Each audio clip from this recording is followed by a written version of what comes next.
उन दिनों राजाओं में बिना युद्ध के बेटी ब्याहना कमजोरी मानी जाती थी, जबकि हारकर विवाह करने में वे अपनी मान प्रतिष्ठा समझते थे। इंदल की बारात भी बलख पहुंच गई तो सूचना के लिए फिर रूपन वारी को भेजा, जैसा कि उनका रिवाज ही था। रूपन को दरबार में बैठे 7 भाइयों ने घेर लिया। उसने भी घंटों तलवार चलाई और सबको चकमा देकर अपने डेरे में वापस आ गया। इधर राजा अभिनंदन ने अपने 7 पुत्रों को आदेश दिया कि बारात के डेरे पर आक्रमण करो। हथियार और माल सब लूट लो। 7 ने फौज तैयार कर ली। उधर मलखान भी सावधान था। उसने भी सेना को युद्ध के लिए तैयार कर लिया। दोनों तरफ से तोपें चलने लगी। धड़ाधड़ गोले बरस रहे थे। हाथी, घोड़े और पैदल गोले के प्रहार से गिर रहे थे। हाथी के गोला लगता तो चिंधाड़ता हुआ भागता। घोड़ा चारों पैरों से वहीं बैठ जाता और पैदल सैनिक के तो चीथड़े उड़ जाते। आखिर दोनों सेनाएं आमने सामने आ गईं। फिर तो भयंकर तलवारें चली। हजारों सैनिकों की लाशें रणभूमि में बिछ गई। अभिनंदन के सैनिक जान बचाकर भागने लगे। तब मिलारन मलखान के सामने आकर बोले, क्या इरादा है तुम्हारा? हमारे राज्य पर क्यों आक्रमण किया? तब मलखान ने राजा अभिनंदन को चित्रलेखा द्वारा इंदल को तोता बनाने की घटना सुनाई। फिर कहा, बारात तो तुम्हारी बेटी ने बुलाई है। हम इंदल की भावर डाले बिना यहाँ से नहीं जाएंगे। यह सुनकर अभिनंदन ने अपने 7 बेटे बुला लिए और मलखान से जोरदार युद्ध होने लगा। मलखान ने तभी रूपना वारी को उदल को बुलाने भेजा। रूपन बिना विलंब किए उदल के पास पहुंचे। उदल तो प्रतीक्षा ही कर रहा था। साथ में मकरंदी भी चला। अपनी सेना लेकर तुरंत पहुंचे, किंतु पहले मठिया में देवी की पूजा करके आशीर्वाद लेना नहीं भूले।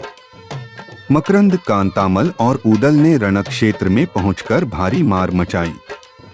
आल्हा ने कहा, यह वीर तो बहुत तेज हैं। तब मलखान ने बताया, दादा, तुम्हारी नजर धोखा खा रही है। उदल को पहचान नहीं रहे। तब आल्हा ने तीरकमान छोड़कर उदल को छाती से लगा लिया। तब उदल ने कहा, तुम्हारी बुद्धि को क्या हो गया था जो मेरा विश्वास नहीं किया? आल्हा बोले, मामा माहिल ने गंगा जी की कसम खाकर कहा था कि मेरे सामने उदल ने इंदल का सिर काटा था। आल्हा ने अपनी गलती पर बहुत पछतावा किया तथा कहा कि उरई में जाकर माहिल को इस झूठ की सजा देंगे। उदल फिर अपने वैदुल घोड़े पर सवार हुआ तथा भारी तलवार चलाई। अभिनंदन के पुत्र हंसामनी पर वार करना ही चाहता था। तब तक मलखान से कहा, हंसामनी को मारना मत, यह चित्रलेखा का भाई है। उदल ने उसे हौदे से गिराकर बंदी बना लिया। फिर मोहन, सुक्खा आदि 7 बेटे ज्यों ही आगे आए त्यों ही बांध लिए गए। अभिनंदन ने अपना हाथी आगे बढ़ाया तो चौंडा पंडित उससे भिड़ गया। अभिनंदन ने चोट बचा ली। तभी मकरंदी ने अपना घोड़ा आगे अड़ा दिया। उदल और देवा भी साथ आ गए। आल्हा और मलखान भी वहीं आ डटे। अभिनंदन और आल्हा दोनों के हाथी पास पास पहुंच गए। आल्हा ने तब पंचशावद हाथी की जंजीर खोलकर सूंड में पकड़ा दी। हाथी ने जब जंजीर घुमाई तो अभिनंदन के सिपाही भागने लगे।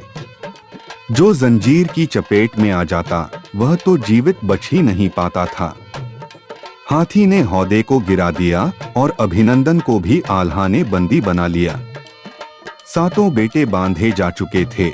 जैसे ही राजा अभिनंदन बंधन में आए, रूपन ने जीत का डंका बजवा दिया। आल्हा ने इंदल को बुलवा लिया। पंडित चूड़ामणी को भी बुलवाया और विवाह के लिए शुभ घड़ी दिखवाई।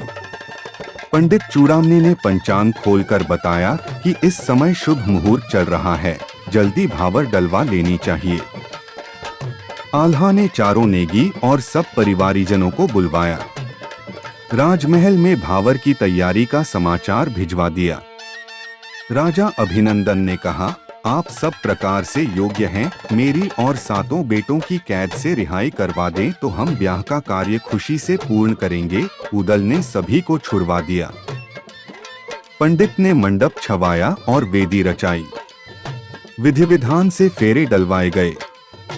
राजा ने कन्यादान किया। उदल ने सभी नेगियों तथा पंडित को दक्षिणा दी। फिर बेटी विदा करने की बात माता ने चित्रलेखा को गले मिलकर विदा किया। सखिया भी गले मिली। पालकी में बहू जैसे ही बैठी, उदल ने 12 तोले सोने के मोतियों वाले हार को तोड़कर लुटा दिया।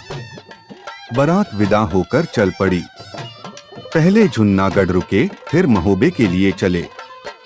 महोबे में रूपन से सूचना पाकर सब तैयारियां पहले ही कर ली गई थीं। रानी मल्हना ने नवेली बहू का स्वागत किया। दिवला और तिलवा के भी दोनों दूल्हा दुल्हन ने चरण स्पर्श किए। रानी सुनवा ने अपने बहू बेटों का स्वागत करके दान दक्षिणा जी भरकर बाटी। घर घर में मंगलाचार होने लगे। इंदल का ब्याह संपन्न हुआ। आल्हा उदल पुनः प्रेम से रहने लगे।